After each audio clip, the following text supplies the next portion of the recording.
You are listening to the book Architecture of Thinking. This book is not about quick success. And not about motivation. It is about how a way of thinking is formed. A way of thinking that, over the long term, creates decisions, money, and a life trajectory. While working on this book, I studied the stories of people from different eras. From ancient civilizations to the modern world. People who started from nothing. And, over time, created sustainable results. And the deeper I immersed myself in these stories, the clearer it became. The world changes. But the principles of thinking hardly do. If you look at history closely, one strange fact becomes obvious. Humanity has changed clothing, language, technology, forms of power, and even its understanding of the world.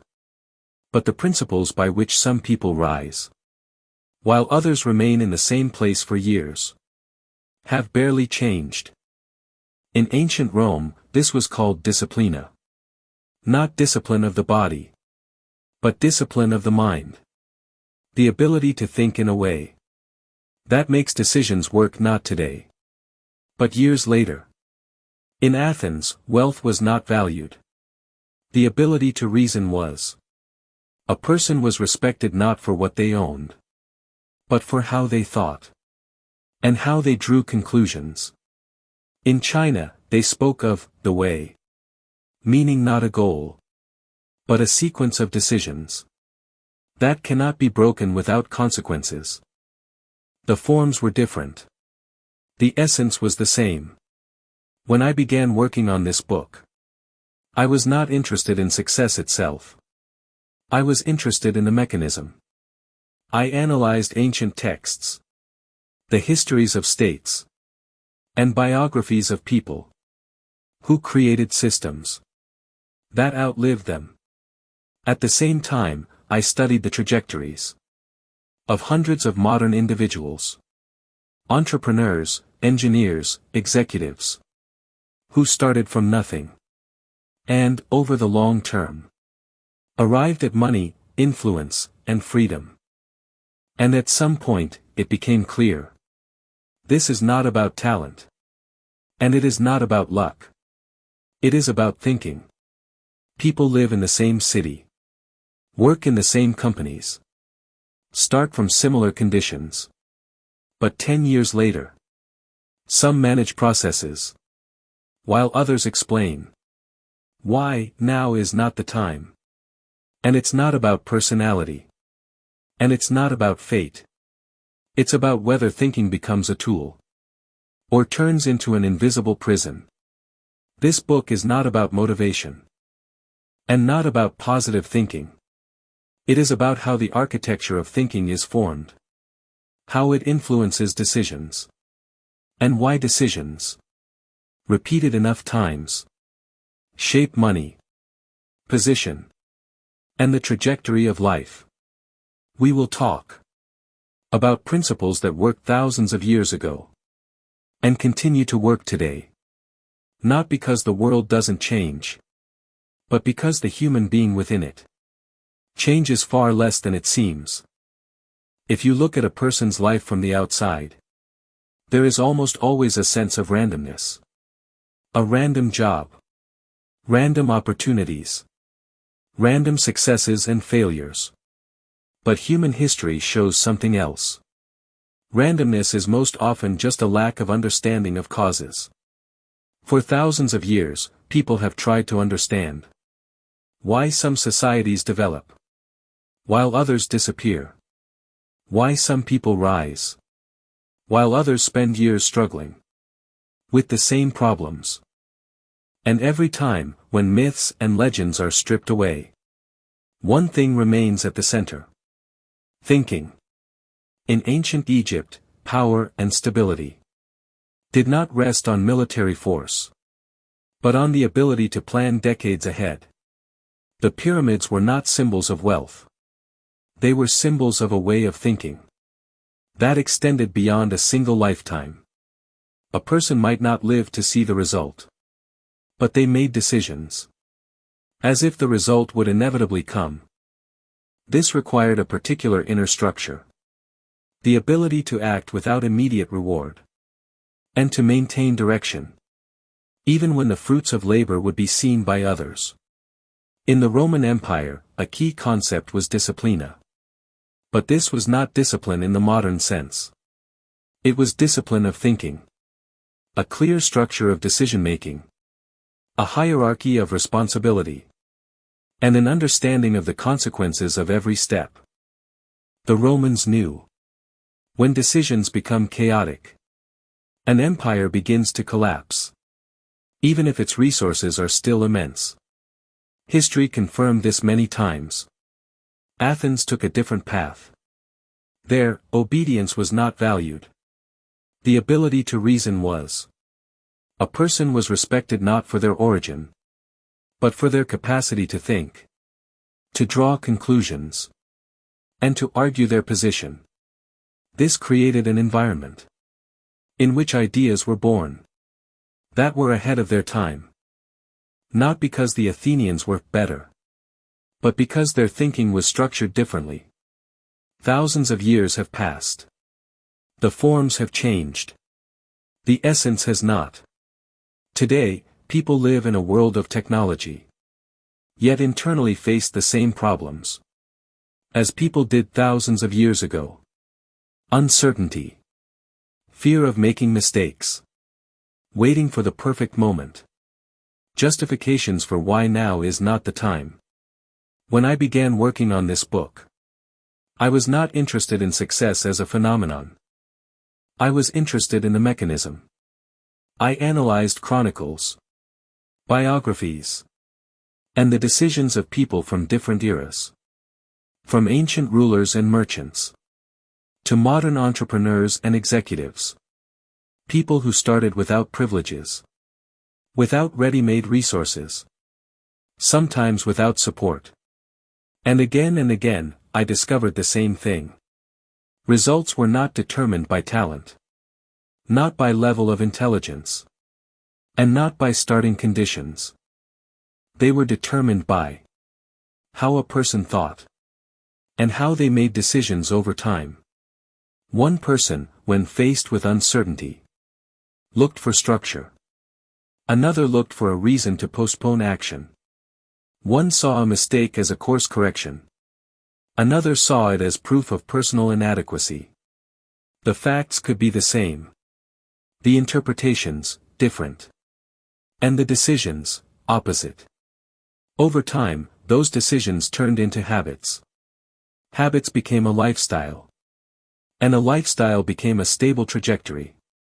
And the person began to perceive that trajectory as fate. Most people do not realize that thinking is not a collection of thoughts, but a system. A system of internal rules, by which you assess risks, respond to uncertainty, decide whether to act or wait, explain your own failures to yourself. These rules are rarely spoken aloud. More often, they appear as feelings. Something isn't right here. I need more confidence. Now is not the best time. The brain does not seek growth. It seeks stability. Its priority is to preserve a familiar picture of the world. Even if that picture limits growth. That is why a person can understand for years that their current life does not satisfy them. And still continue to make the same decisions. Not out of weakness, but because of the architecture of thinking. This is why the feeling of being stuck so often arises. Cities change. Jobs change. Projects change. But inside, everything remains the same. The same doubts. The same reactions. The same reasons for not changing anything. This book is not about breaking yourself. Or forcing yourself to act. It is about learning to see the structure of your own thinking. Because you can only change what becomes visible. In the following sections, We will gradually examine how the architecture of thinking is formed, why it becomes fixed, and how it can be rebuilt. Without violence against yourself. And without illusions. Not quickly. Not loudly. But consistently. Because the trajectory of life does not change in a moment. It changes in direction.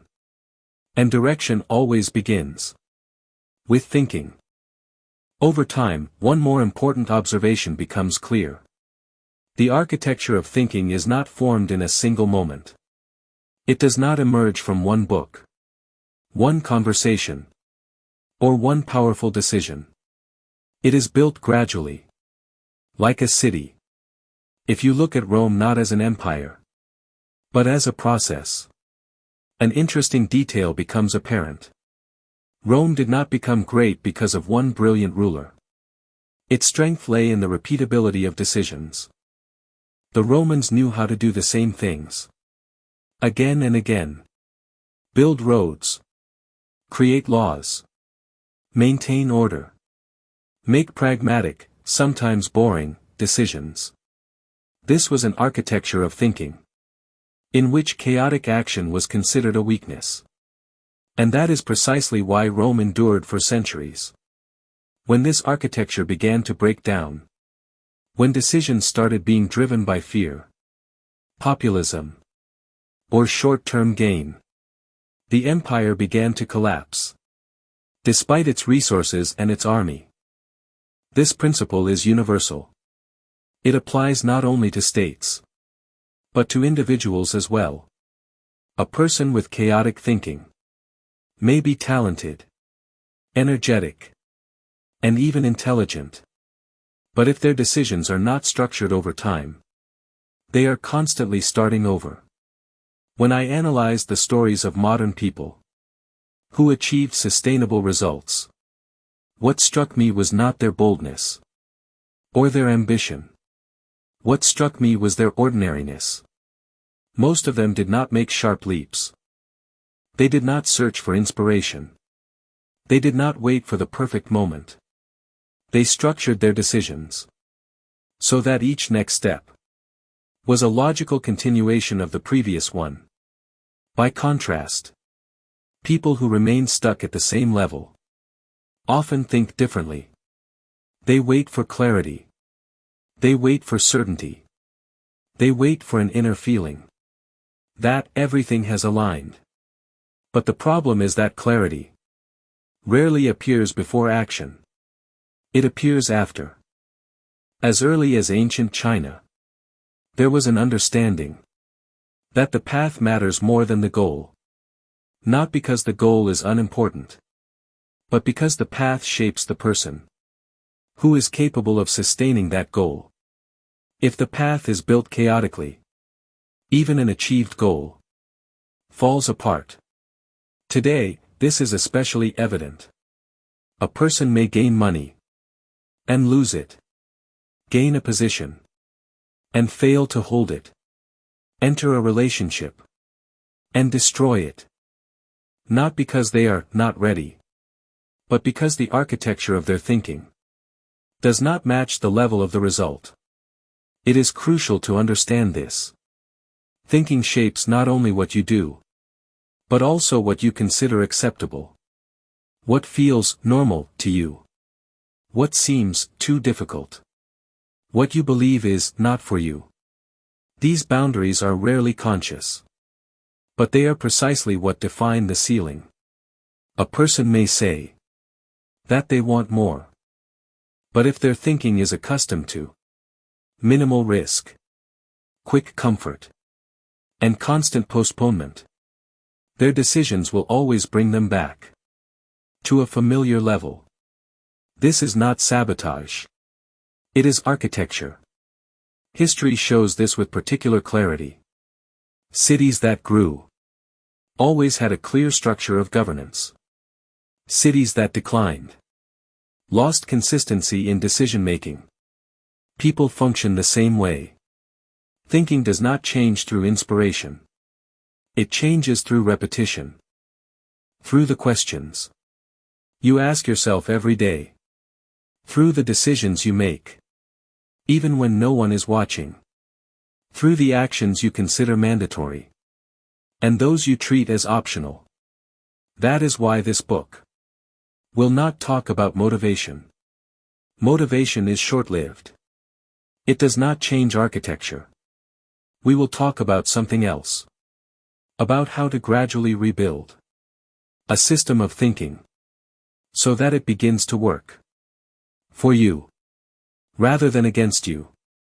This is not a one-day process. And not a process of radical change. It is work with direction. Because, as history shows, both of states and of individuals, direction, sooner or later, becomes destiny. At some point, a person begins to ask a question that is rarely spoken aloud. If everything is determined by thinking, why do some people seem to see more opportunities, while others, in the same conditions, see only limitations? The answer lies deeper than intelligence or experience. It is connected to how attention is formed. This was well understood even in ancient times. In ancient Athens, it was believed that a person becomes free, not when they have power or money, but when they are able to direct their attention. Philosophers expressed this differently. But the essence was simple. A person acts not based on reality itself, but on what they notice within it. Attention is never neutral. It is always selective. Out of an enormous number of signals, the brain selects only a small fraction. And that fraction becomes your reality. One person enters a room and notices opportunities. Another notices risks. A third notices reasons to leave. The room is the same. The picture is different. In the Roman Empire, this was understood on a practical level. Commanders were trained not only in strategy, but in the ability to see the situation as a whole. An officer who fixated on a single section of the field lost control of the larger picture. That is why Romans were taught to lift their gaze, to see structure, to assess direction, rather than isolated details. The same thing happens today. A person may be busy with work, but their attention is directed not toward growth, but toward survival. They may read books, yet notice in them only confirmation of their fears. They may receive feedback, but hear only criticism. Attention is shaped by thinking, and thinking is shaped by the questions a person asks themselves automatically. What could go wrong? Why won't this work? How is this dangerous? These questions seem reasonable. Sometimes they truly are useful. But when they become dominant, attention begins to work against you. When I analyzed biographies of people who managed to move beyond their habitual level, one shared quality stood out. They asked different questions. Not, why is this impossible? But, under what conditions could this work? Not, what will I lose? But, what am I losing if I do nothing? This is not optimism. It is the calibration of attention. In ancient China, they said that the path begins not with a step, but with the direction of one's gaze. If a person looks only at the ground, they will never see the road. Most people believe that attention is a consequence of circumstances. But in reality, attention is the result of internal structure. If thinking is tuned for defense, attention searches for threats. If thinking is tuned for growth, attention searches for options. This explains why two people can find themselves in the same situation and make opposite decisions. One sees a dead end. The other sees a beginning. Over time, attention begins to reinforce itself. What you notice more often starts to feel more significant. And what is ignored disappears from view. This is how a closed loop forms. A person says, "I don't see any opportunities." But in reality, their attention is simply not tuned to notice them. This book does not suggest forcing yourself to think positively. It suggests recalibrating focus, learning to see not only threats, but also the consequences of inaction, not only risks, but the cost of lost time. History shows that civilizations that learn to direct attention toward long-term goals developed. Those that fixated on short-term fears degenerated. The same process unfolds in the life of an individual. Attention is the first lever. By changing it, you begin to change decisions. And decisions, repeated over time, change the trajectory of life. In the following sections, we will talk about how these automatic focuses of attention are formed, why they become fixed, and how you can work with them without violence toward yourself. Because any change begins with the moment you start to see more than you saw before. Over time, it becomes clear that attention is not just a focus, but a mechanism for selecting reality. A person does not live in a world of facts. They live in a world of interpretations. And the longer someone lives within the same system of interpretation, the more natural it begins to feel. History illustrates this clearly. Through the decline of powerful states. When Rome stopped looking forward and began looking only inward, attention shifted from development to the preservation of status. Decisions were made, not with the future in mind, but out of fear of losing the present. It looked reasonable, even responsible. But that was precisely the beginning of the end. The same thing happens in the life of an individual. When attention is increasingly directed toward preserving comfort, thinking begins to avoid growth. Growth is almost always connected to temporary instability. And the brain perceives instability as a threat. That is why most people do not fear failure. They fear uncertainty. Not the possibility that things won't work, but the need to act without complete clarity.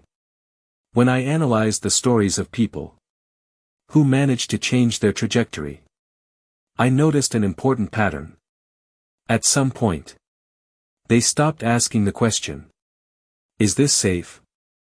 and began asking another, "What will happen if I continue living the same way?"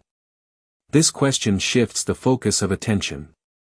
It stops looking only at the risk of action and begins to account for the risk of inaction. Historically, this was well understood by the merchants of Venice and Florence. They knew not making a decision is also a decision, and often the most expensive one. Modern people rarely account for the cost of inaction.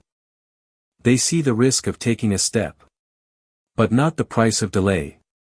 Time is perceived as a neutral resource, when in fact, time is always working in someone's favor. Attention creates an illusion of logic.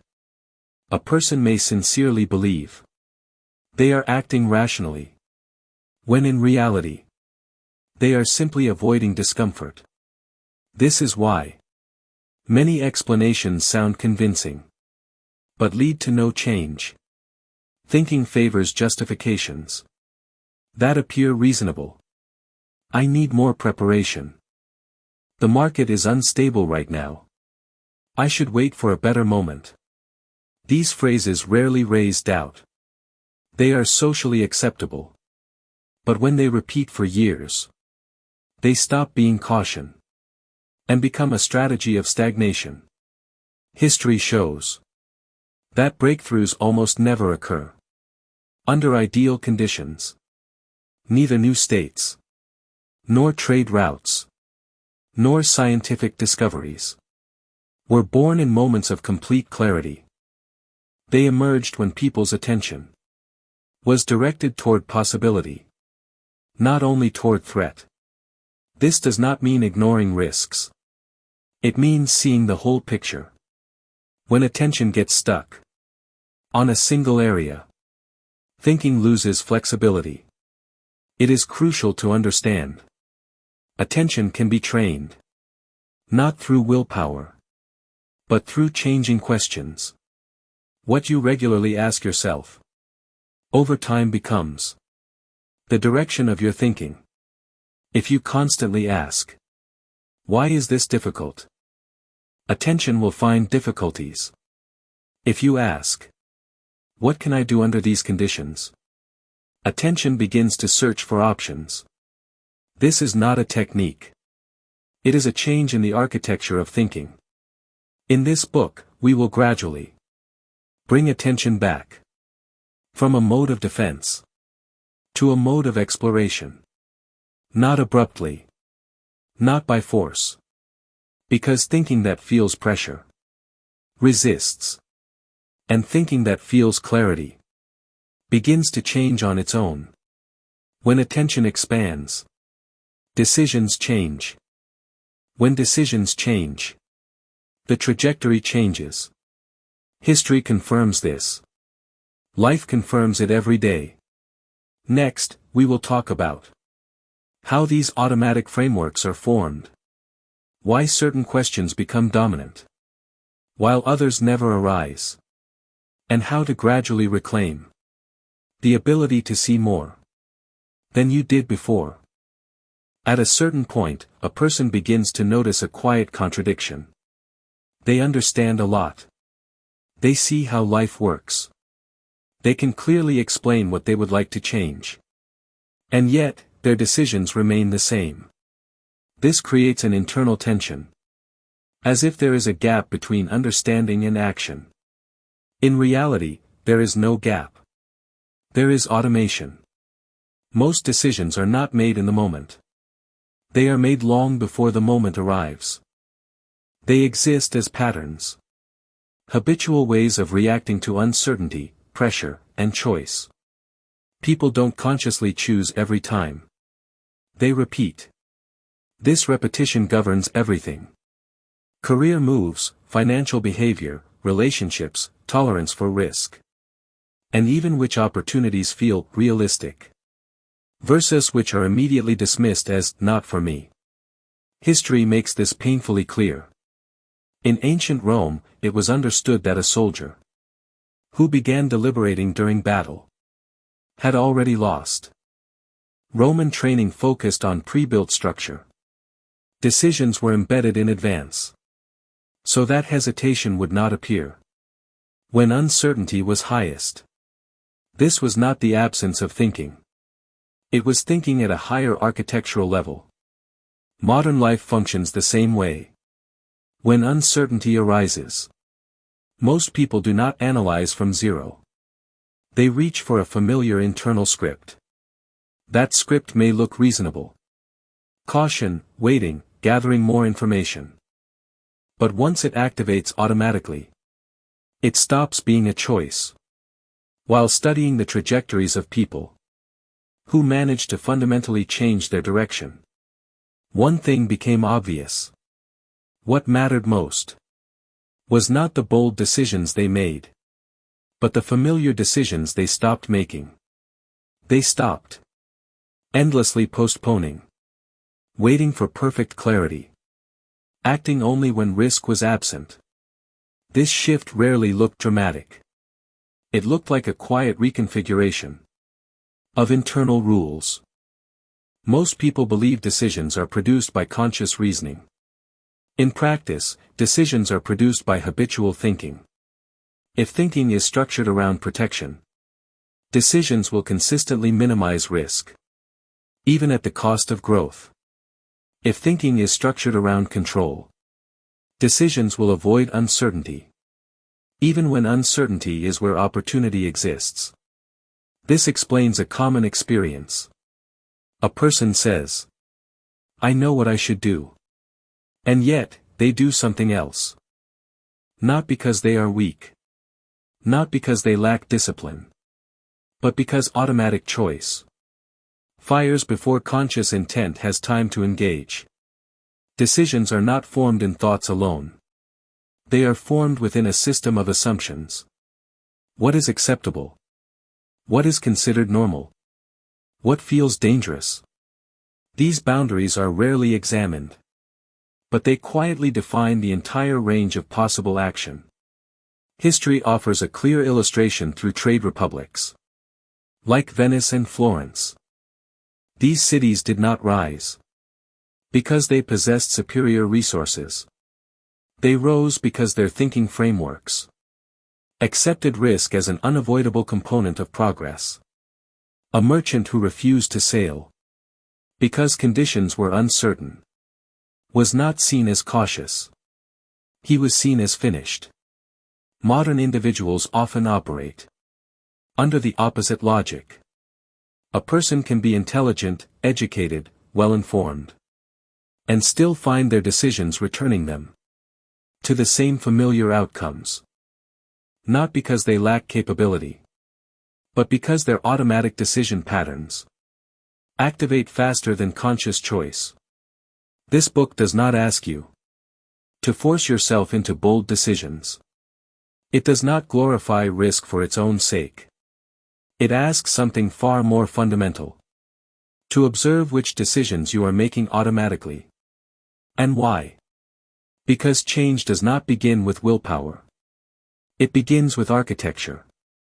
In the next part, we will examine how these automatic decision frameworks form, why they feel rational and justified, and how they can be adjusted without force, pressure, or self-violence. Because freedom is not the absence of limits. Freedom is the ability to choose rather than repeat. If automatic decisions shape most outcomes, the real question becomes uncomfortable. Where do these automatic choices come from? They are not random. They are not genetic destiny.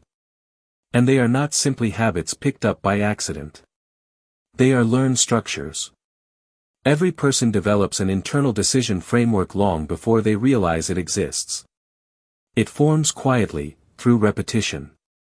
Early experiences teach the mind what is rewarded and what is punished. What leads to safety and what leads to discomfort. What feels acceptable and what feels dangerous. Over time, these lessons solidify into invisible rules. Not rules you consciously agree with. Rules you obey without noticing. History shows this pattern again and again.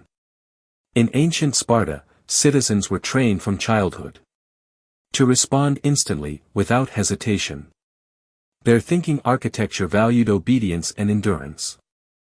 As a result, individual initiative was suppressed. But collective discipline was unmatched.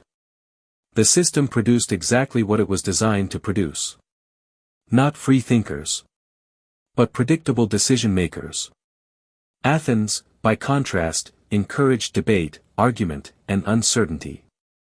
Citizens were taught to tolerate ambiguity and to make decisions through reasoning rather than reflex. This produced instability at times. But it also produced philosophy, science, and innovation. Two civilizations. Two decision architectures. Two completely different outcomes. The same principle operates at the individual level. Your life reflects the system of decisions you were trained to make, not the intentions you occasionally hold. One of the most powerful illusions of adulthood is the belief that we are now choosing freely. In reality, most choices are inherited. They come from early family dynamics, educational systems, Social expectations. Repeated emotional responses. These influences teach the mind what feels right, long before logic has a chance to intervene. This explains why certain options never even appear on a person's internal menu. They are not rejected. They are invisible. Not because they are impossible, but because they violate the existing decision framework. When studying people who radically changed their life trajectory, a consistent pattern emerges. They did not start by changing goals. They started by changing what they allowed themselves to consider. In medieval trade cities, apprentices were taught early that hesitation was more costly than imperfect action. A delayed decision could mean lost routes, missed alliances, or financial collapse. Their thinking architecture normalized calculated risk. As a result, decisive action felt responsible, not reckless. Modern individuals are often trained in the opposite direction. Education systems reward caution, compliance, and correctness. Mistakes are penalized. Uncertainty is treated as failure. Over time, the mind learns to associate action with danger rather than opportunity. The result is a population skilled at analysis, but uncomfortable with decision-making. This creates a familiar internal conflict. A person knows what needs to be done. They can explain it clearly. They may even advise others accurately. Yet when it comes to their own decisions, they hesitate. Not because they lack intelligence, but because their internal framework interprets action as a threat. Automatic decisions are efficient. They save cognitive energy. They reduce uncertainty. That is why the brain prefers them. But efficiency comes at a cost. When the environment changes, automatic systems lag behind reality. They keep producing responses that were once adaptive, but are now limiting. This is why people often feel trapped. Even when opportunities exist, their environment has changed. Their decision architecture has not. True change begins when automatic decisions are interrupted. Not through force. Not through motivation. But through awareness. The moment you notice a pattern, it loses absolute control. This does not mean every decision must become slow and analytical. That would be paralyzing. It means rebuilding the framework that determines which options feel permissible. Throughout history, transformation has never come from intensity alone. It has come from restructuring systems. Empires reformed laws. Cities redesigned institutions. Individuals redesigned decision rules. The goal is not to eliminate automatic decisions. The goal is to upgrade them. To ensure that what happens automatically serves your long-term direction, rather than your short-term comfort. This book is not asking you to become someone else. It is asking you to stop living under rules you never consciously chose. In the chapters ahead, we will explore how decision frameworks can be rebuilt. Not quickly. Not dramatically. But deliberately. Because once the structure changes, new decisions no longer require effort. They become natural. And when choice becomes natural, trajectory changes quietly and permanently. One of the least discussed forces shaping human life is time. Not as a calendar, but as a way of thinking. Most people believe they understand time.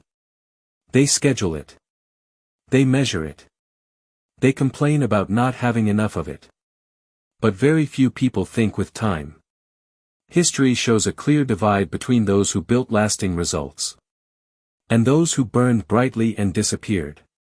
The difference was rarely effort. It was patience.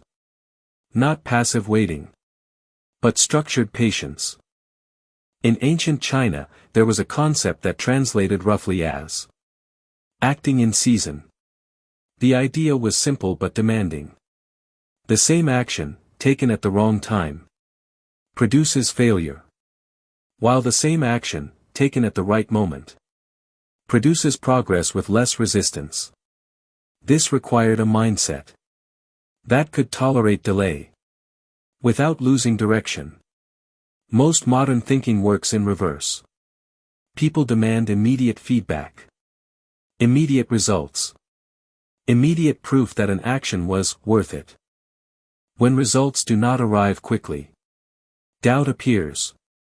And doubt triggers automatic decisions designed to restore comfort.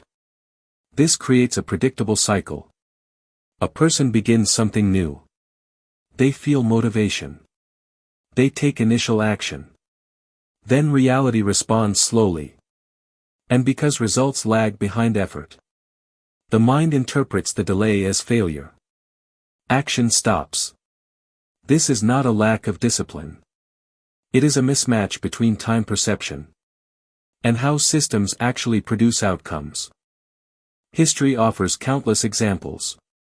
The Roman road system was not built because roads were immediately profitable. They were built because leaders understood that infrastructure compounds over decades. The benefits appeared gradually. Economic integration, military mobility, political stability. But only to those who could think beyond immediate returns.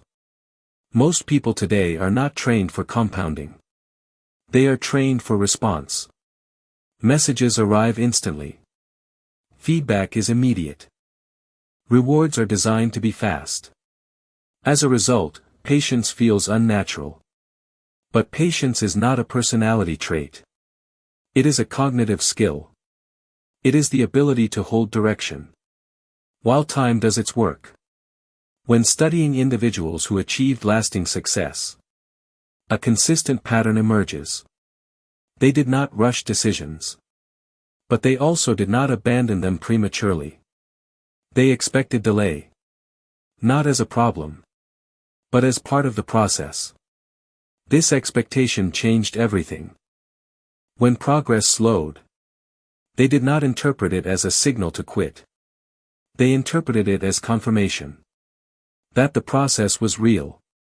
Most people do the opposite. They expect speed. And when speed disappears, they assume something is wrong. This assumption is rarely questioned. Time amplifies whatever is repeated. Good decisions compound quietly. Poor decisions compound invisibly. The danger is that early stages look almost identical. Both require effort. Both feel uncertain. Both offer little immediate reward. The difference appears later. Often long after the decision to quit or persist has already been made. In medieval Europe, cathedral builders worked on structures they knew they would never see completed. This was not self-sacrifice for its own sake. It was a worldview that valued continuity over immediacy. They understood that meaning and impact often live beyond personal timelines. Modern culture struggles with this idea. Meaning is expected to arrive quickly. Validation is expected immediately. When it doesn't, the mind looks for alternatives that promise faster relief. This is how short-term thinking becomes the default. Not because people are shallow, but because their environment rewards impatience. Long-term thinking requires a different internal contract. It requires accepting that effort precedes evidence. Progress is often invisible. Consistency matters more than intensity. These ideas sound obvious. Living by them is not. Automatic decision systems resist long-term thinking because they are optimized for short-term stability. They prefer known discomfort over unknown possibility. This is why many people feel stuck. Despite working hard, their effort is real. Their direction is not. This chapter is not about working harder or waiting endlessly. It is about aligning expectations with reality. About understanding how time actually interacts with decisions. When time is misunderstood, even good decisions feel pointless. When time is understood, small decisions become powerful. In the next part, we will explore how to build patience without losing momentum. How to recognize real progress when it is subtle. And how long-term thinking reshapes identity itself. Because once time becomes an ally, rather than an enemy, the pressure to rush disappears. And when rushing disappears, clarity has room to emerge. If time rewards consistency, then the real challenge is not waiting. The real challenge is staying aligned while waiting. Most people don't fail because they quit too early. They fail because they drift. Their actions continue, but their direction quietly changes. This drift rarely feels dramatic. It happens through small adjustments that seem reasonable. A compromise here. A delay there. A slight lowering of expectations. Each change feels harmless. Together, they alter the trajectory completely. History makes this pattern visible. Empires rarely collapse overnight. They erode through incremental decisions that prioritize short-term stability over long-term coherence. Leaders begin to manage reactions instead of shaping direction. The system still functions until suddenly, it doesn't. The same mechanism operates at the personal level. People don't abandon long-term goals directly.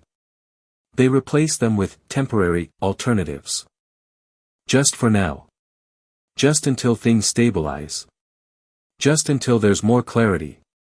And then time passes. One of the most misunderstood aspects of patience is that it is not passive. Patience is active alignment. It is the decision to continue.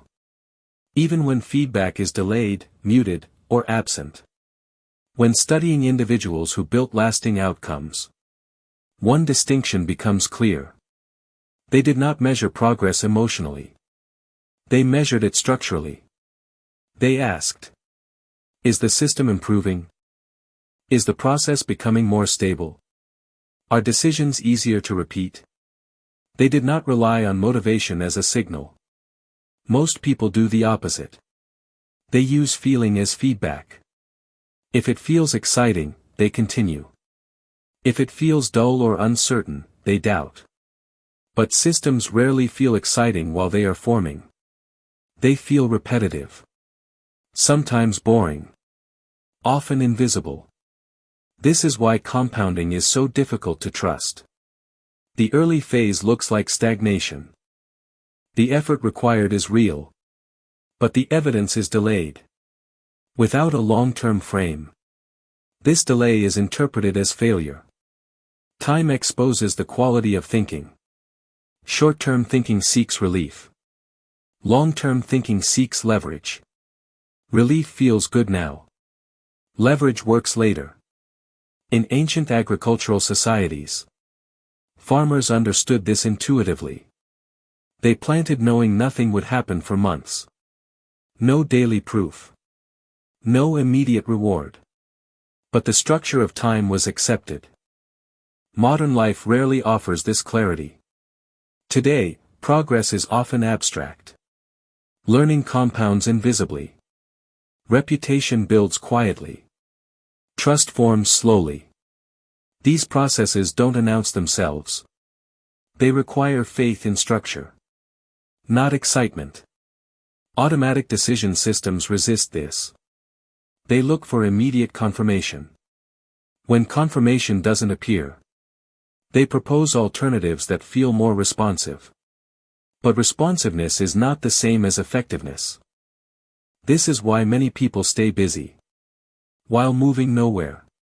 Action continues. Direction dissolves. Long-term thinking requires a different relationship with identity.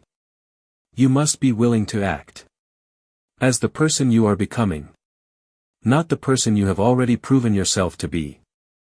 This feels uncomfortable. It creates a gap between effort and recognition. But this gap is not a flaw. It is a signal that the process is real. History consistently rewards those who tolerate this gap. Builders, strategists, thinkers, people who understood that alignment over time creates outcomes intensity never could. This chapter is not asking you to wait longer. It is asking you to stop abandoning direction in exchange for short-term certainty. When patience is structured, time becomes an amplifier. When patience is absent, time becomes an enemy. In the chapters ahead, we will explore how to maintain direction without rigidity, how to evaluate progress without emotional noise, and how long-term thinking reshapes daily decisions. Because once time is understood, it stops being something you fight. It becomes something you work with. Long before a person reaches a limit in the external world, they reach it internally. This limit is rarely spoken aloud. It is rarely questioned. And almost never consciously chosen. It lives in identity. Identity is not who you truly are. It is who you believe you are allowed to be. It is the internal boundary that defines what feels appropriate, realistic, and possible. And once this boundary is set, decisions quietly organize themselves around it. History reveals this with unsettling clarity. In rigid caste-based societies, people did not fail to rise because they lacked ability. They failed because their identity made certain paths unthinkable. The limitation was not external force alone. It was internal acceptance. Modern life operates under subtler versions of the same rule. People say, "That's not me. I'm not that kind of person. People like me don't do that." These statements feel descriptive. In reality, they are regulatory. Identity acts as a filter. It determines which risks feel appropriate, which ambitions feel embarrassing, which opportunities feel too much. Anything that violates identity is experienced as discomfort, even when it would lead to growth. This is why change often feels personal. Not difficult. Personal. It threatens self-image. When studying people who made significant shifts in their lives, a clear pattern emerges. They did not start by changing circumstances. They started by renegotiating identity. Quietly. Internally. In ancient warrior cultures, identity was deliberately engineered.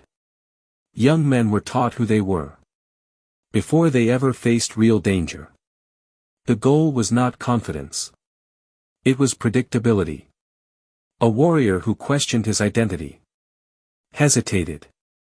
Hesitation was more dangerous than fear. Modern systems still shape identity, just without acknowledging it. Education, media, and social norms continuously signal what is respectable, what is excessive, what is, for people like you. Over time, these signals harden. Most people assume identity is discovered. In truth, it is conditioned. This explains a common frustration. A person sets a goal. They make a plan. They take initial action. Then something inside resists. Not logic. Not ability. Identity. The internal dialogue sounds subtle. This feels fake. I'm pretending. I don't belong here. These thoughts are not evidence of dishonesty. They are evidence of expansion. Identity resists change because it is tied to safety. Familiar identity feels stable, even if it produces unsatisfying results. New identity feels uncertain, even if it leads to growth. The mind often chooses stability. This is why external success can feel uncomfortable. People sabotage opportunities. Not because they fear failure, but because success threatens self-consistency. History offers a striking example in early merchants who rose from obscurity to influence. Many struggled not with strategy, but with self-permission. They could execute deals, but felt unworthy of authority. Those who succeeded long-term did not just accumulate wealth. They reconstructed identity. Modern psychology confirms what history implies. Behavior changes temporarily under pressure. Identity changes permanently under repetition. This book does not ask you to adopt a new identity overnight. That would fail. It asks you to observe where identity quietly limits decision-making, where choices are dismissed, not because they are impossible, but because they feel, not me. The most powerful shifts happen when identity is allowed to evolve through action, not declaration. In the next part, we will explore how identity is reshaped gradually, how to expand self-image without internal conflict, and how consistent decisions rewrite who you believe yourself to be. Because once identity changes, many decisions stop feeling difficult. They feel natural. Identity does not change through insight alone. Understanding who you are is rarely enough to alter who you become. Identity shifts through evidence. Specifically, evidence created by repeated action. This is why many people feel stuck. Even after powerful realizations, they see the pattern. They understand the cause. They agree with the logic. And yet, nothing changes. Because identity does not respond to arguments. It responds to proof. The mind asks one quiet question. Based on what you consistently do, who are you really? And it answers honestly. History reinforces this principle. In ancient guild systems, apprentices were not given titles immediately. They earned identity through repetition. Day after day, they performed the same disciplined actions until their role felt inevitable. Identity followed behavior, not the other way around. Modern culture reverses this. People are encouraged to declare who they are before they have evidence. I am confident. I am successful. I am disciplined. Without proof, these declarations feel hollow, and the mind rejects them. This rejection creates internal friction. A person tries to act like someone else, but their self-image resists. Not because the goal is wrong, but because the sequence is inverted. Identity expands safely when behavior precedes belief. Small actions, repeated consistently, generate evidence. Evidence reshapes self-image. Self-image reshapes decisions. This is why dramatic reinvention rarely lasts. It attempts to replace identity instantly, without sufficient proof. The mind responds by restoring the familiar. History offers countless examples of gradual transformation. Thinkers who began as unknowns. Leaders who started without authority. Builders whose early efforts went unnoticed. What distinguished them was not intensity, but continuity. They acted in alignment with the identity they were growing into, long before it felt comfortable. Modern neuroscience supports this. The brain updates self-perception based on observed behavior over time. Consistency matters more than scale. A single large action does less to change identity than many small aligned ones. This reframes the idea of discipline. Discipline is not forcing behavior against identity. It is choosing actions that make the desired identity inevitable. When identity begins to shift, resistance decreases. Actions that once felt forced begin to feel appropriate. Decisions that once felt risky begin to feel reasonable. This is why sustainable change often feels anticlimactic. There is no dramatic moment. No sudden transformation. Just a quiet realization. I don't debate this anymore. At that point, effort decreases.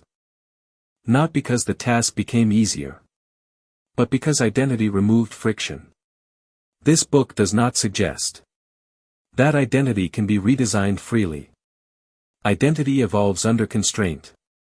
It must remain believable. Each step must feel slightly uncomfortable, but not absurd. This balance is critical. Too small a step, and identity remains unchanged. Too large a step, and identity rejects it. History teaches that revolutions fail. Where reforms succeed, sudden identity shifts collapse. Gradual expansions endure. The same applies internally. The most effective changes do not demand that you become someone else. They allow you to become a slightly expanded version of yourself. Again and again. When identity aligns with direction, decisions simplify. Not because life becomes easier, but because internal conflict dissolves. This is the hidden leverage. Most people attempt to change outcomes. Some attempt to change habits. Few attempt to change the identity that produces both. In the next chapter, we will move deeper into how environments, systems, and daily structures reinforce identity, either limiting or expanding it. Because no identity exists in isolation. It is always supported by what surrounds it. People like to believe their decisions are personal. They say, I chose this. I decided that. This is what I want. But history, and observation, tell a more complex story. Most decisions are not made in isolation. They are shaped, nudged, and constrained by the environments in which people live. Often without their awareness. Environment is not just physical space. It includes social norms, expectations, incentives, routines. What is praised and what is ignored. These elements quietly train behavior. Over time, they train identity. Ancient civilizations understood this deeply. In Rome, public spaces were designed to reinforce hierarchy and order. Architecture reminded citizens of power, duty, and consequence. The environment itself educated behavior. People acted differently. Not because they were instructed constantly, but because the structure guided them. In monastic communities, environments served a different purpose. Silence, repetition, and simplicity were not spiritual decorations. They were systems. They reduced distraction, narrowed attention, and made disciplined thought easier. The environment did the work that willpower alone could not sustain. Modern individuals often underestimate this force. They attempt to change behavior while leaving the environment untouched. They rely on motivation in spaces that constantly undermine it. This rarely works. When studying people who achieved lasting change, a pattern emerges. They did not fight their environment. They redesigned it. Sometimes subtly. Sometimes radically. But always intentionally. Environment answers a powerful question before you ever ask it. What is normal here? Whatever feels normal eventually feels acceptable. Whatever feels acceptable eventually feels inevitable. This is why surrounding matters more than inspiration. A disciplined person in a chaotic environment will eventually struggle. An average person in a structured environment often improves. History shows this repeatedly. Athens flourished intellectually. Not because every citizen was exceptional, but because dialogue, debate, and learning were embedded into daily life. The environment rewarded thought. In contrast, societies that punished deviation produced conformity, even among the talented. Environment does not create potential. It directs it. Modern systems are especially powerful because they are invisible. Notifications shape attention. Metrics shape priorities. Algorithms shape perception. People believe they are choosing freely, while their focus is constantly redirected. This creates a quiet contradiction. A person wants clarity, but lives in constant interruption. They want depth, but consume fragments. They want change, but reinforce the same patterns daily.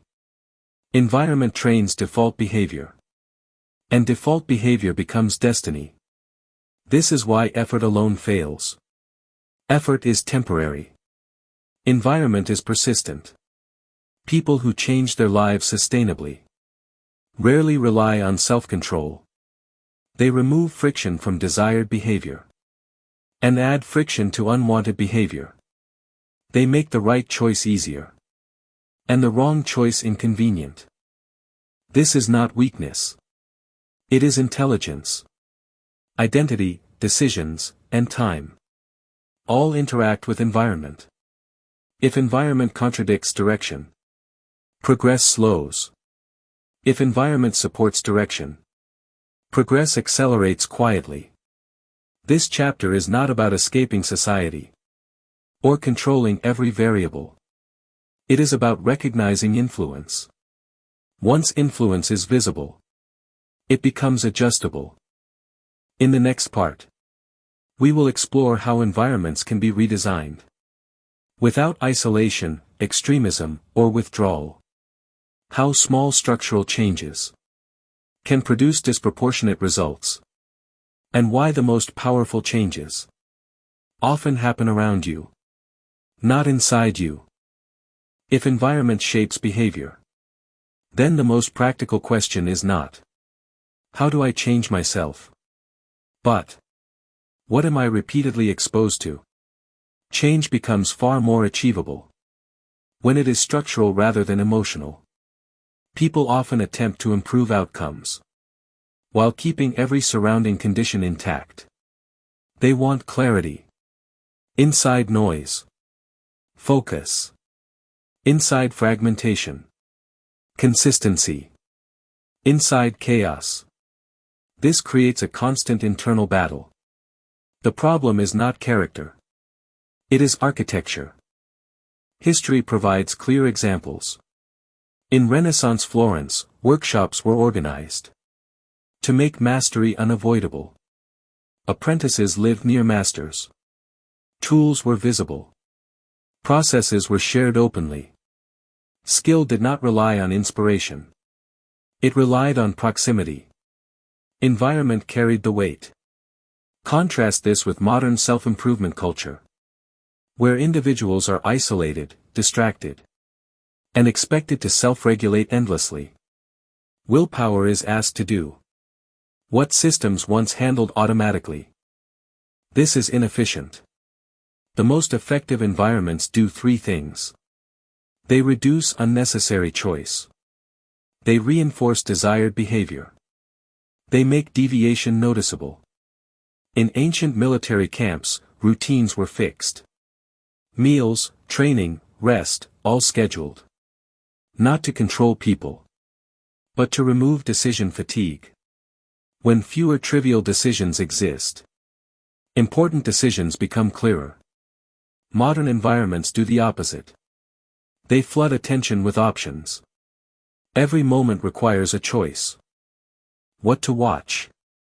What to read. What to ignore. This exhausts cognitive resources. As a result, people default to the easiest option available, not the best one. This explains why motivation spikes fail. Motivation competes with environment. Environment usually wins. People who quietly change their trajectory rarely announce dramatic transformations. They change inputs. They alter who they spend time with, what they see daily, what information they consume, how friction is distributed. These changes appear minor. Their impact is not. Environment also shapes standards. What you see regularly defines what feels attainable.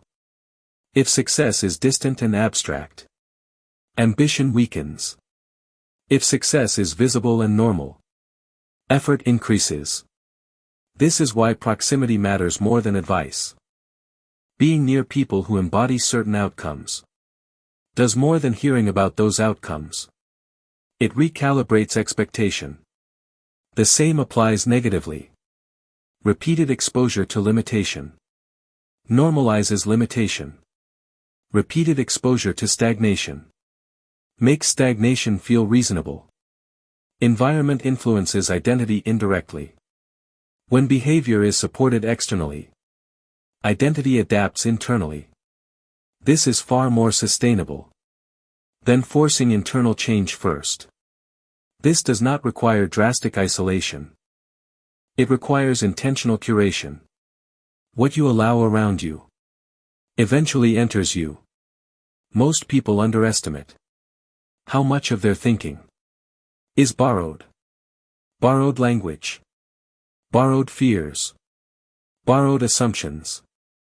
Environment supplies these silently. The goal is not control. The goal is alignment. When environment aligns with direction, progress feels natural.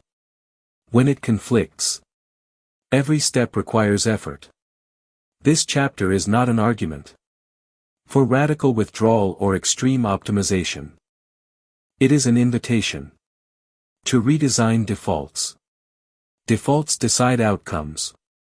Small structural changes often outperform large emotional commitments. Change what is easy. Change what is visible. Change what is repeated. When environment supports growth, discipline becomes lighter. When environment resists it, discipline becomes exhausting. History favors those who understood this relationship. Builders designed cities. Leaders designed institutions. Individuals designed routines. Those who relied on will alone were eventually outpaced. In the next chapter, we will explore how systems interact with meaning. Why people burn out, even inside well-designed environments. And how purpose, direction, and structure must align to sustain momentum. Because environment can carry you far, but only if you know where you're going. Burnout is often misunderstood. It is commonly framed as a problem of effort. Working too much, trying too hard, pushing too far.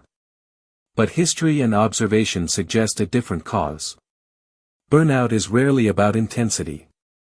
It is about misalignment. People can endure extraordinary hardship when direction feels meaningful. They can tolerate long hours, uncertainty, and delay when effort connects to something larger than immediate reward. But when effort lacks meaning, even small demands feel heavy. History illustrates this clearly. Builders of ancient cities, explorers of new trade routes, and scholars working under difficult conditions were not sustained by comfort. They were sustained by coherence. Their actions made sense within a larger narrative. Modern burnout often emerges not because people work too much, but because they work without context. Tasks feel disconnected. Goals feel borrowed. Progress feels ambiguous. Effort continues, but direction dissolves. Meaning is not motivation. Motivation fluctuates. Meaning stabilizes. Motivation asks, how do I feel about this today? Meaning asks, does this belong to where I am going? When studying individuals who maintained momentum over decades, One pattern becomes visible. They were not constantly energized. They were consistently oriented.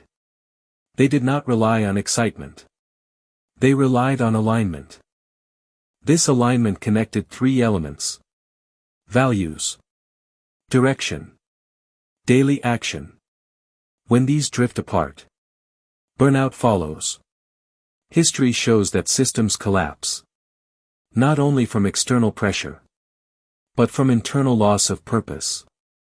Empires that forgot why they existed continued functioning until cohesion disappeared. The structure remained. The meaning did not. At the individual level, the same thing happens. A person may have structure, routines, systems, habits. But without meaning, structure becomes mechanical. And mechanical effort drains energy. This explains a modern paradox. People optimize productivity, yet feel exhausted. They manage time, yet feel directionless. They do everything right, and still feel empty. Meaning cannot be imposed externally. It must be discovered through reflection, and reinforced through action. But it does not need to be dramatic. Meaning does not require a grand mission. It requires coherence. Coherence means that effort today connects logically to tomorrow. That daily actions support a direction you recognize as yours. Without this connection, the mind begins to resist. Burnout is not laziness. It is the nervous system signaling misalignment. It says, "This does not add up." History's most resilient figures understood this intuitively. They adjusted direction before exhaustion forced collapse. They redesigned goals rather than abandoning effort entirely. Modern culture often encourages the opposite. When fatigue appears, people are told to push harder. This treats the symptom, not the cause. Sustainable progress requires meaning that can survive boredom. Because boredom is inevitable.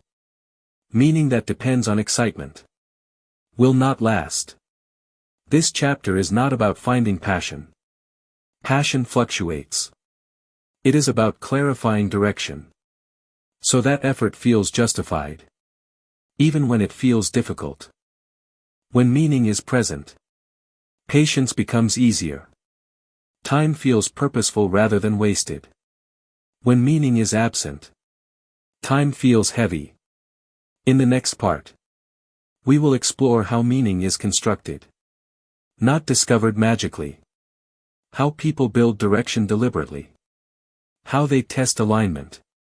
And how meaning evolves as identity expands. Because meaning is not fixed. It grows with you. Meaning does not arrive fully formed. It is not something you suddenly discover and then hold forever. Meaning is constructed. It is refined through action, reflection, and correction. Many people wait for meaning before they commit to a direction. They want certainty first. They want to feel inspired before they move. History suggests the opposite sequence. Meaning emerges after engagement, not before.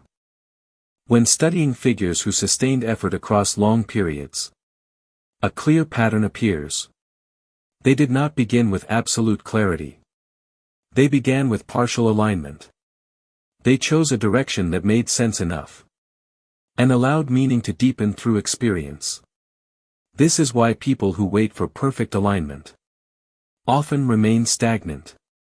Meaning does not reveal itself to those who stand still. It responds to motion. Burnout often occurs when people pursue goals that no longer match who they are becoming. The effort itself may be reasonable. The direction may once have been right. But identity evolves. And when direction fails to update, tension builds. This tension is frequently misinterpreted as weakness.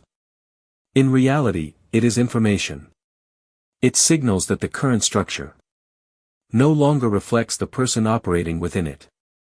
History offers numerous examples. Leaders who adapted purpose survived. Those who clung rigidly to outdated meaning collapsed. Flexibility of direction proved more powerful than intensity of belief.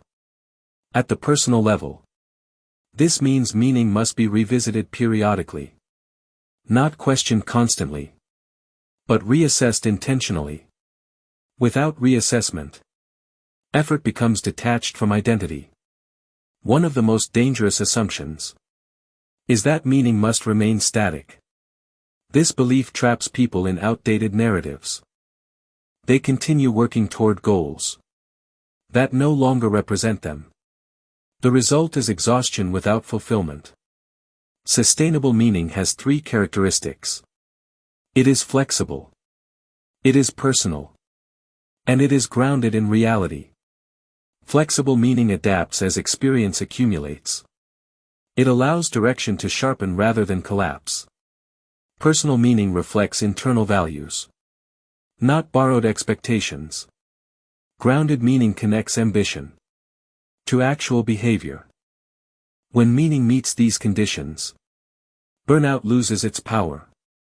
Effort may still be difficult, but it feels coherent. This coherence reduces internal resistance. Decisions require less justification. Sacrifices feel intentional rather than forced. Energy stabilizes. Modern culture often promotes extreme narratives. Find your passion. Follow your purpose. Do what you love. These slogans sound inspiring, but offer little structural guidance. They imply that meaning should feel obvious and effortless. History contradicts this. Meaning is rarely obvious at the beginning. It becomes clear through participation, through trial, through error, through adjustment. People who sustain direction allow meaning to evolve alongside competence. As skills grow, meaning deepens. As understanding expands, purpose refines. This process requires patience with ambiguity. Meaning may feel incomplete for long periods. This does not indicate failure. It indicates formation. Burnout becomes inevitable when people demand emotional certainty from systems that require time. Meaning needs room to mature. This chapter is not asking you to search endlessly for purpose. It is asking you to stop abandoning direction the moment meaning feels unclear. Progress creates clarity, not the other way around. In the chapters ahead, we will examine how clarity, meaning, and systems combine to create resilience. Why some people remain stable under pressure, while others collapse despite preparation. And how direction, once stabilized, becomes a source of energy rather than a drain. Pressure is often treated as an external force. Deadlines, expectations, consequences. People believe pressure comes from the outside and must be endured, resisted, or escaped. History suggests something more subtle. Pressure is rarely created by circumstances alone. It is amplified, or reduced, by internal structure. Two people can face the same demands and experience entirely different levels of stress. One feels overwhelmed. The other feels focused. The difference is not resilience in the abstract. It is internal organization. Throughout history, those entrusted with responsibility were not chosen for emotional toughness. They were chosen for clarity. In Roman administration, officials were trained to separate what required action from what required acceptance.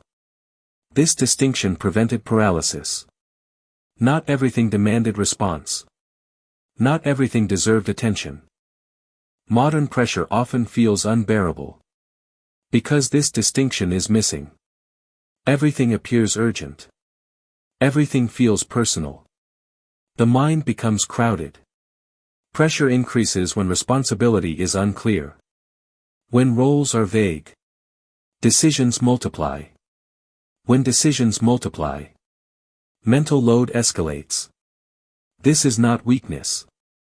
It is a systems issue. History's most effective leaders understood delegation. Not just to others, but internally.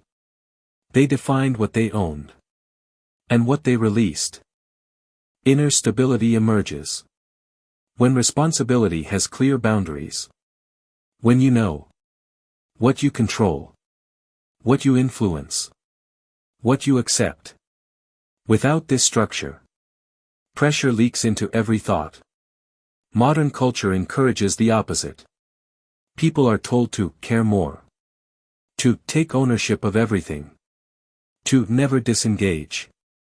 This creates constant tension. Caring without boundaries does not produce responsibility. It produces exhaustion. Inner stability does not mean indifference. It means precision.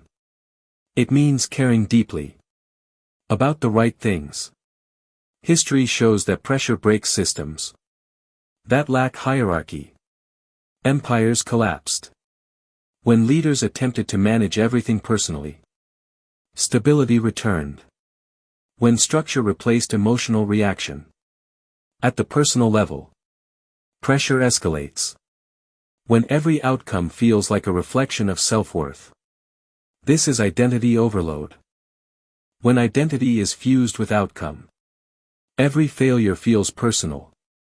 Every delay feels threatening. Pressure spikes. People who maintain inner stability separate who they are from what they are managing. This separation is not avoidance. It is maturity. Inner stability allows clear thinking under stress. It prevents panic. It preserves decision quality. This is why calm leadership often appears unemotional. In reality, it is deeply structured.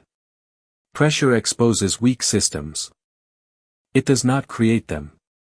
When systems are aligned, pressure becomes focus. When systems are fragmented, pressure becomes chaos. This chapter is not about eliminating pressure. Pressure is inevitable. It is about redesigning internal responsibility, so pressure does not overwhelm. Inner stability is not personality-based. It is built through clarity, through boundaries, through deliberate responsibility. In the next part, we will explore how to build this stability practically. How to define responsibility without avoidance. How to carry weight without collapse. And why stability is not the absence of stress, but the ability to function within it. Inner stability is not created by avoiding responsibility. It is created by structuring it. Most people collapse under pressure. Not because they carry too much, but because they carry everything at the same level. When everything feels equally important, nothing is managed effectively. History shows that stability emerges where responsibility is layered. In ancient administrations, leaders distinguished clearly between strategic decisions, operational decisions, situational reactions. Each level had different rules. Confusion between levels produced chaos. Clarity produced calm. Modern individuals often operate without such separation. Strategic concerns mix with daily inconveniences. Long-term direction competes with short-term emotion. The mind never rests. Inner stability requires hierarchy.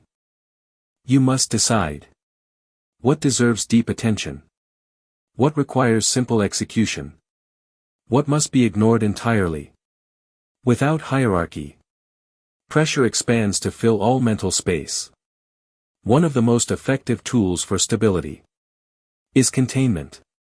Not emotional suppression, but cognitive containment. This means defining limits. When to think. What to decide. When to disengage. Containment preserves energy. History's resilient figures were not constantly engaged. They alternated between focus and withdrawal. They knew when to act. And when to stop thinking. Modern culture glorifies constant engagement. Always available. Always informed. Always reacting. This erodes stability. Responsibility without rest turns into anxiety. Pressure without recovery turns into burnout. Inner stability also depends on predictability.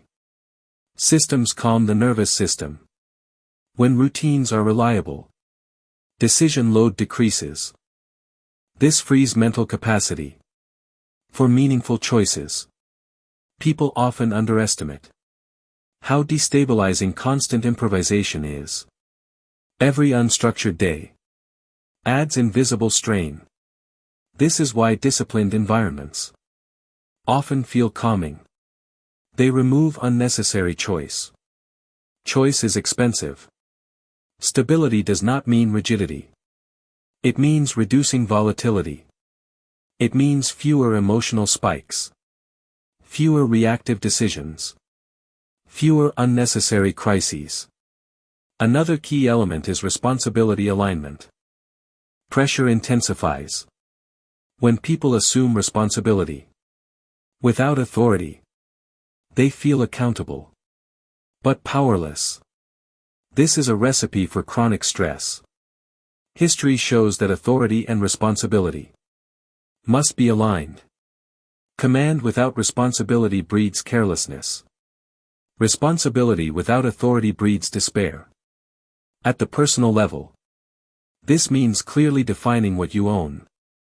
What outcomes are yours to influence, and which are not. Ambiguity here destroys stability. Many people absorb responsibility by default. They carry emotional weight for outcomes they cannot control.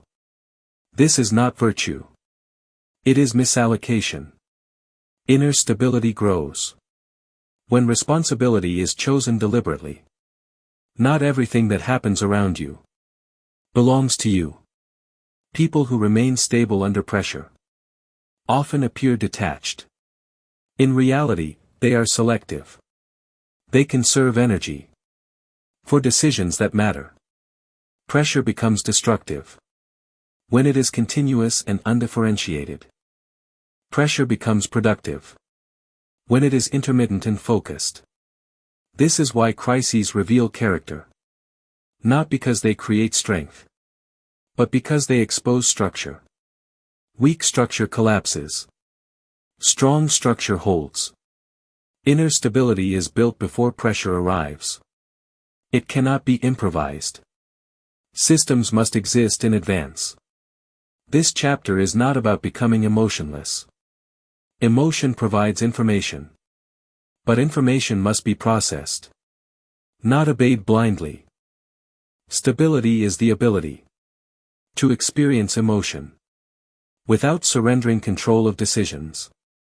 History rewards those who could remain coherent under stress. Not fearless. Not detached. But structured.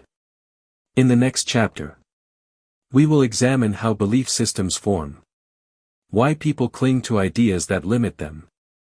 And how belief, once stabilized, becomes either a prison or a platform. Because pressure tests structure.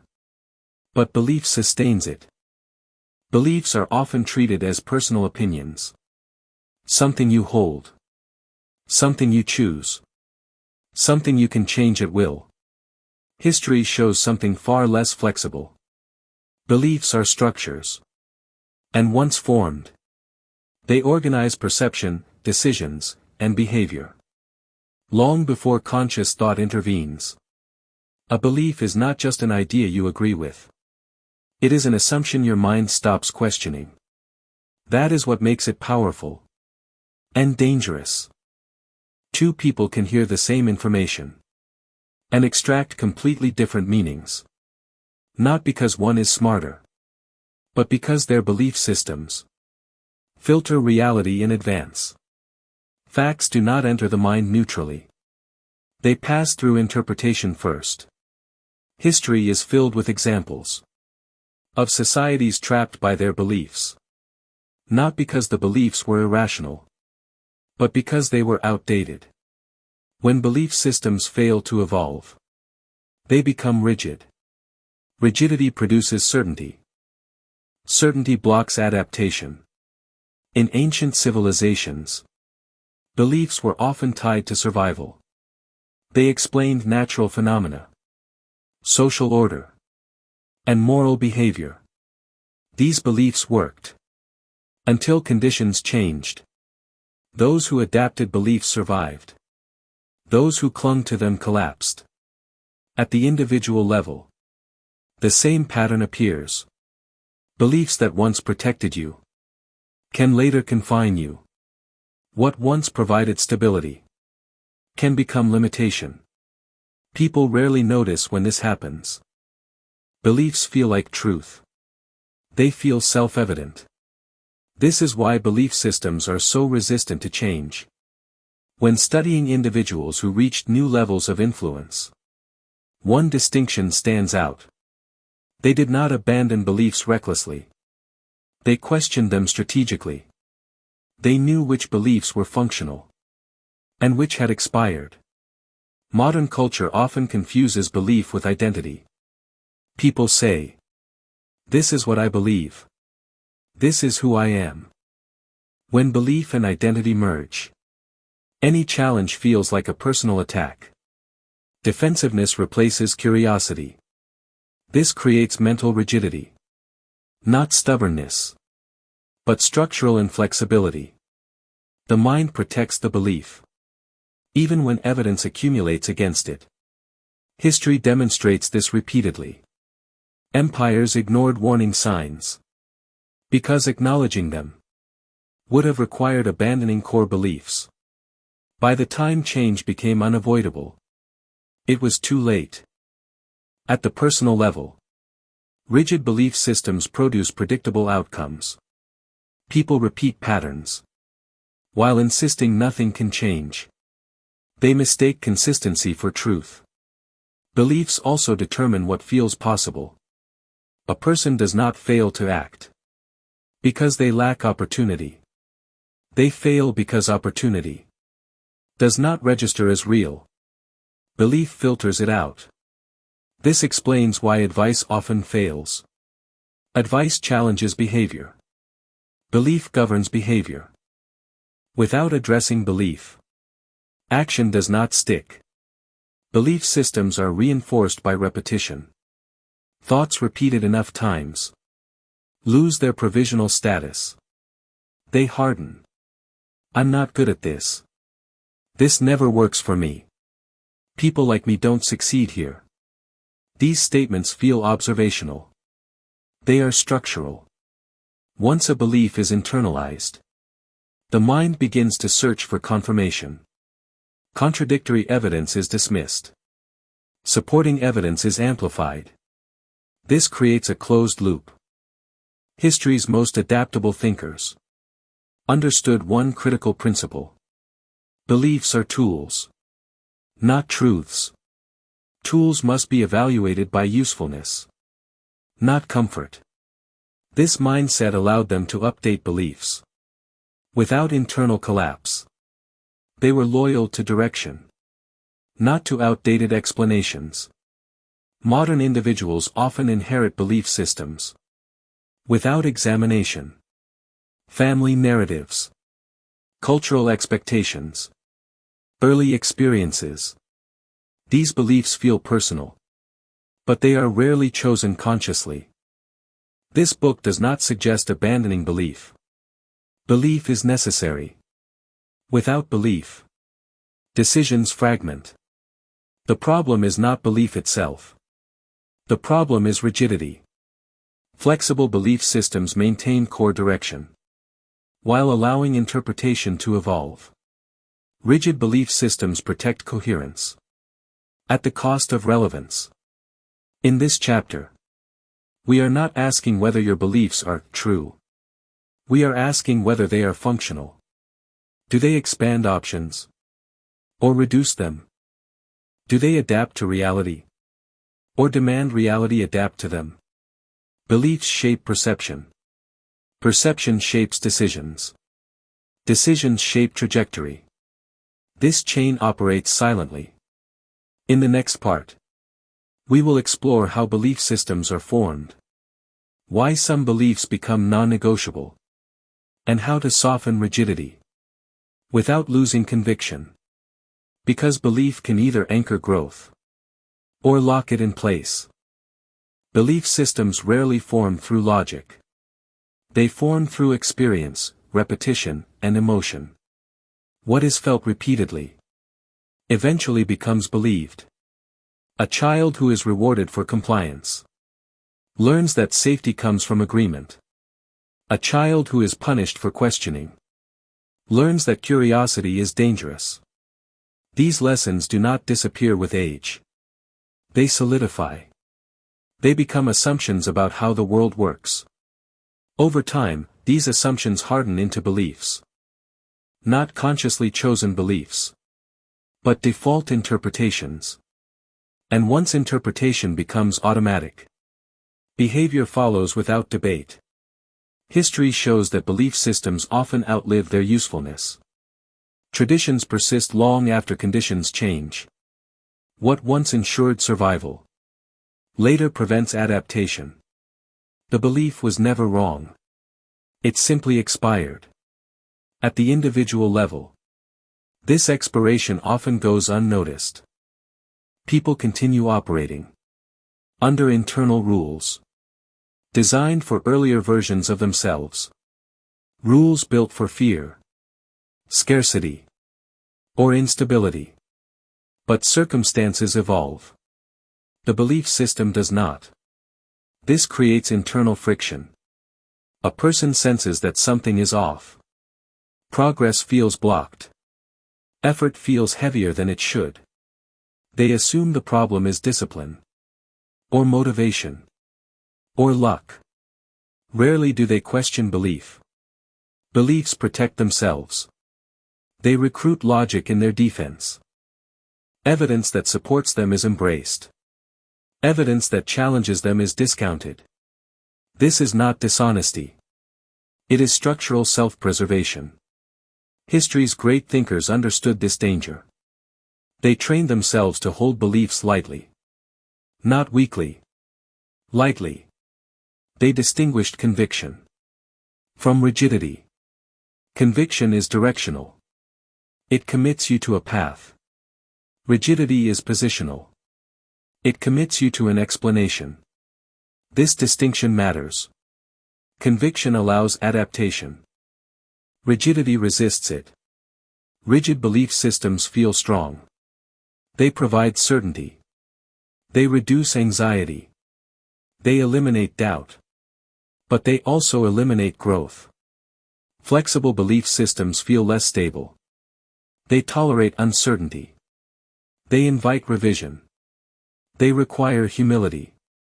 But they remain responsive to reality. History consistently favors flexibility. Societies that adjusted belief structures outlasted those that defended them.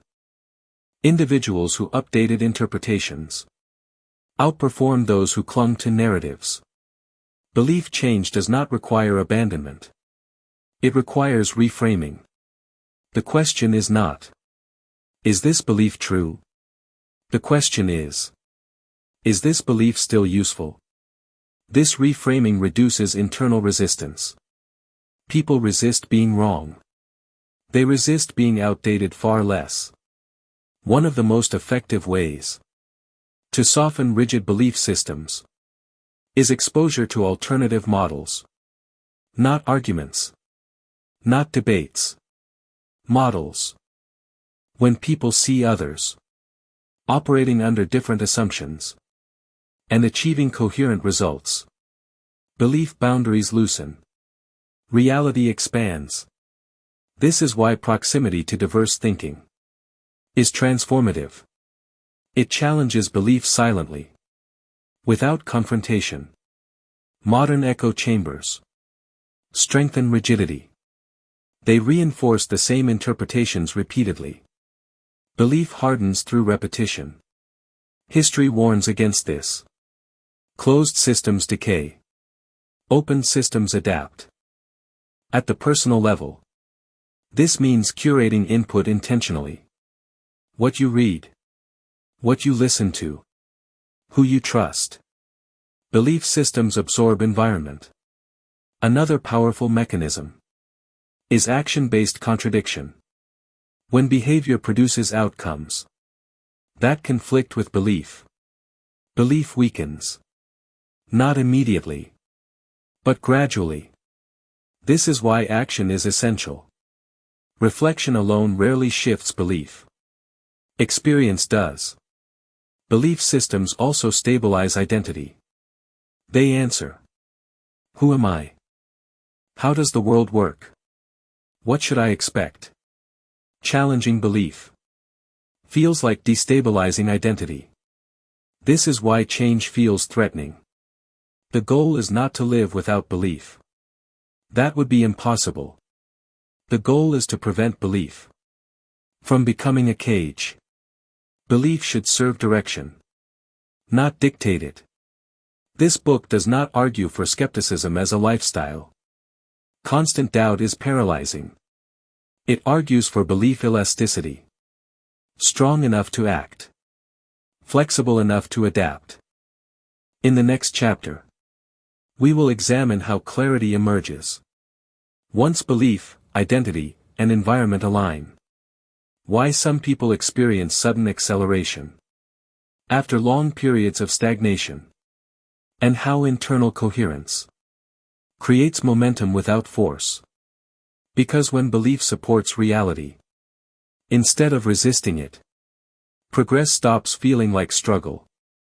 Clarity is often mistaken for certainty. People imagine clarity as a moment when all doubts disappear. When every step becomes obvious. When hesitation vanishes. History shows something very different. Clarity is not the absence of uncertainty. It is the absence of internal contradiction.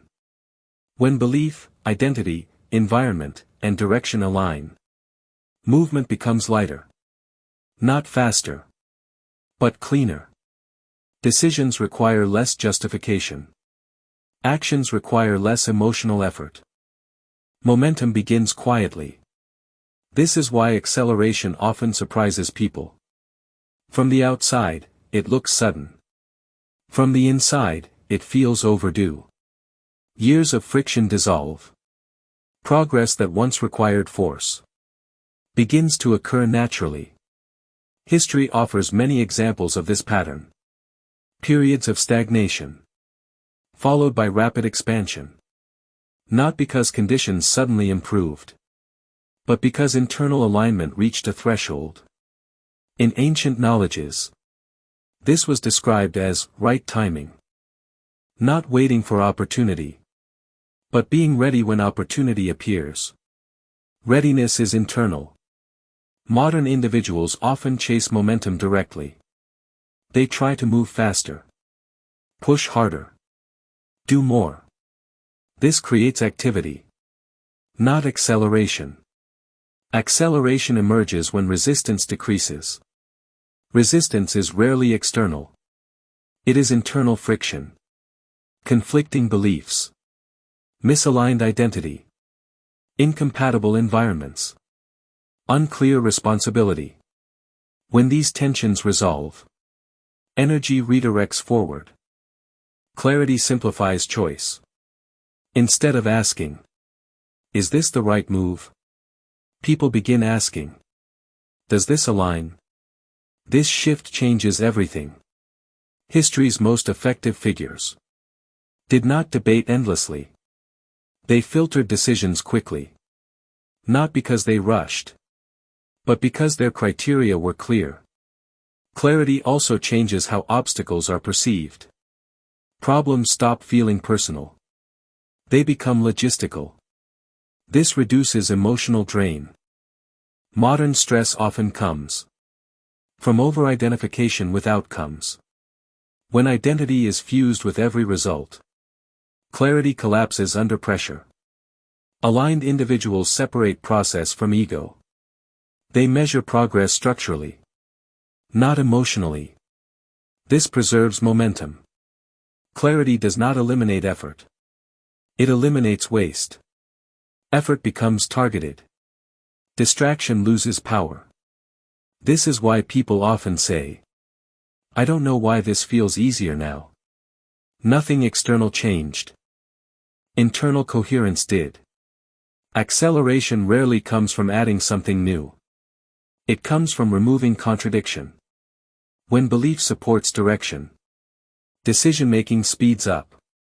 When environment reinforces behavior, consistency increases. When identity matches trajectory, resistance fades. Momentum builds when action becomes self-reinforcing. Small wins confirm direction. Direction justifies effort. Effort deepens identity. A loop forms. This loop is fragile at first. Early clarity can be disrupted by external noise or internal doubt. History shows many near misses. People who abandoned direction just before coherence stabilized. This is why patience remains critical. Even after clarity emerges. Acceleration does not mean stability yet. It means potential. Modern culture often celebrates speed without structure. This leads to burnout, overextension, and collapse. True acceleration feels calm, focused, intentional. It does not require constant urgency. This chapter is not promising sudden breakthroughs. It is explaining why breakthroughs appear sudden. After long periods of invisible alignment, clarity is cumulative. It grows as contradictions resolve. Each aligned decision strengthens it. In the next part, we will explore how to protect clarity once it forms. How to prevent regression. How to handle doubt without collapse. And how to maintain momentum without reverting to force. Because acceleration is valuable, but sustainability is decisive. Clarity, once formed, is fragile. Not because it is weak, but because it is unfamiliar. The mind has spent years operating inside friction and contradiction. When resistance fades, uncertainty appears in a new form. It feels like calm. And calm can feel suspicious. Many people unconsciously sabotage clarity. Because chaos feels familiar. Struggle validates effort. Confusion justifies delay. Noise provides cover. Clarity removes excuses. History shows this pattern repeatedly. Periods of coherence were often followed by attempts to recreate old problems. Not intentionally. Habitually. People returned to familiar tension because they knew how to operate inside it. This is why maintaining clarity requires a different kind of discipline. Not discipline of force, but discipline of restraint. Once alignment forms, the temptation is to accelerate aggressively. To say yes to everything. To overextend. To capitalize on momentum. This often reintroduces friction. Acceleration must be protected from excess. Growth without structure recreates chaos at a higher level. History offers countless examples of rapid expansion followed by collapse. Not from lack of opportunity, but from loss of coherence. Clarity requires boundaries. Clear priorities. Clear constraints. Clear criteria for decision-making. Without these, momentum dissipates. One of the most important skills at this stage is selective disengagement. Knowing when not to act. When to pause. When to let opportunities pass. This feels counterintuitive. But clarity increases value. And value attracts noise. People often mistake stillness for stagnation. In reality, stillness preserves direction. Doubt will return. Not because clarity was false, but because growth exposes new uncertainty. The difference now is how doubt is interpreted. Before clarity, doubt paralyzed. After clarity, doubt informs. It becomes data, not a verdict. This shift is subtle but critical. Aligned individuals do not eliminate doubt. They contextualize it. They ask, does this doubt indicate misalignment? Or simply unfamiliar terrain? History's most resilient figures understood this distinction. They did not retreat at the first sign of uncertainty. They assessed. They adjusted. They continued. Regression is another risk. Old habits attempt to reassert themselves. Automatic decisions resurface under stress. This does not mean clarity was lost. It means reinforcement is needed. Clarity strengthens through repetition. Each aligned decision confirms structure. Each refusal to regress stabilizes identity. This is why early acceleration must be paced. Not slow, but deliberate. Modern culture glorifies constant motion. But sustainable momentum includes rest, reflection, and recalibration. These are not pauses from progress. They are part of it. Clarity also changes how feedback is processed. Criticism becomes information. Praise becomes secondary. External validation loses authority. Internal alignment becomes the reference point. This is a significant psychological shift. It reduces emotional volatility. Pressure decreases. Even as responsibility increases. Clarity simplifies complexity. Not by removing it, but by organizing it. Multiple priorities become ordered. Conflicting demands are ranked. Decision fatigue fades. People often describe this phase as things finally making sense. Not intellectually. Structurally. Acceleration, when quiet, is often invisible to others. Progress compounds without announcement. This protects it. History shows that the most durable movements advanced without spectacle. Noise attracted opposition. Silence preserved coherence. This chapter is not suggesting withdrawal. It is suggesting discretion. Clarity does not need exposure to function. When clarity is stable, momentum becomes self-sustaining. Action produces feedback. Feedback refines action.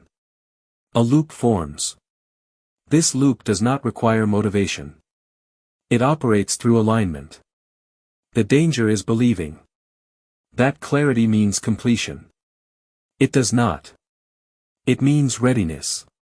In the final chapter, we will step back and examine the full architecture. How thought, belief, identity, environment, time, and clarity interact as a single system. And why lasting change is never about one insight, but about coherence across all levels. Because when the system aligns, life does not become effortless, but it becomes intentional. At the beginning of this book, we spoke about thought not as inspiration, but as structure. Now, at the end, the full picture becomes visible. A life is not shaped by isolated decisions. It is shaped by systems. Systems of belief. Systems of attention. Systems of identity. Systems of environment. Systems of time and responsibility. Together, they form an architecture. Most people attempt to change outcomes without ever examining this structure. They push harder. They try again. They look for better techniques. But technique operates on the surface. Architecture operates underneath. History confirms this pattern relentlessly. Civilizations rose not because of singular victories, but because their internal systems aligned. When belief supported direction. When identity matched responsibility. When environment reinforced behavior. Growth followed naturally. When these systems conflicted, decline began quietly, long before collapse was visible. The same applies to individual lives. People do not fail because they lack insight. They fail because insight is not integrated into a coherent system. This is why change so often feels temporary. A belief shifts, but environment remains the same. A habit improves, but identity resists. A burst of motivation appears, but time expectations are unrealistic. The system pulls everything back to equilibrium. Lasting change does not fight the system. It redesigns it. The architecture of thought determines what feels possible, what feels dangerous, and what feels inevitable. Over time, these feelings harden into reality. Not because reality obeys thought magically, but because decisions follow structure. This is the quiet truth behind the power of thought. Thought is powerful because it organizes perception. Perception organizes decision. Decision, repeated, organizes life. Throughout this book, we explored each layer of this architecture. Not as isolated ideas, but as interacting forces. Attention determines what you notice. Belief determines what you interpret. Identity determines what you allow. Environment determines what is reinforced. Time determines what compounds. Clarity determines what accelerates. None of these operate alone. This is why simple advice fails. Think positively. Work harder. Be disciplined. These slogans ignore architecture. They ask the system to change, without changing its design. History's most effective individuals did not rely on slogans. They relied on structure. They understood that internal coherence produces external consistency. This book has not offered shortcuts, because shortcuts collapse under time. It has offered orientation. Orientation survives pressure.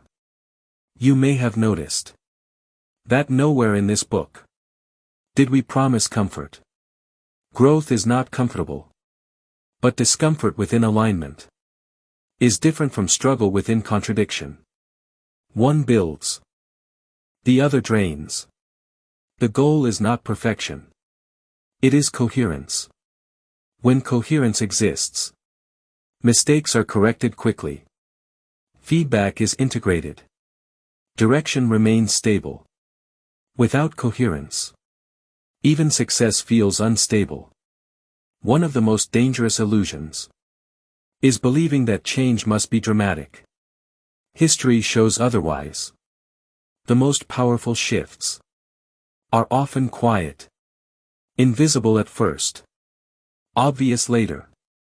Architecture changes slowly, until it doesn't. At a certain point, enough alignment accumulates. Resistance drops. What once required effort becomes default. This is why transformation often feels sudden to others. They did not see the years of structural adjustment. The work described in this book is not about becoming someone else. It is about removing internal contradictions that prevent you from becoming who you are already capable of being. You are not limited by lack of knowledge. You are limited by the structure through which knowledge is applied. This is both confronting and liberating. Confronting, because responsibility cannot be outsourced. Liberating, because structure can be changed. Thought is not a wish. It is a blueprint. And like any blueprint, it shapes what is built over time. You do not need to control every thought. You need to understand which thoughts organize the system. Those are the ones that matter. The question is no longer, what do I want? The deeper question is, what kind of system am I running? Because systems produce outcomes, whether you intend them to or not. If you change nothing else, but begin to observe architecture, change has already started. Awareness weakens automaticity. This book does not end with instructions, because instructions expire. It ends with a framework. Frameworks adapt.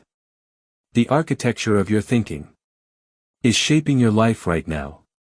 Quietly. Consistently. Inevitably. The question is not whether thought shapes reality. History has already answered that. The question is whether you are designing the structure or living inside one you never chose. That choice is not dramatic. It is gradual. And it begins the same way all lasting change does. With clarity.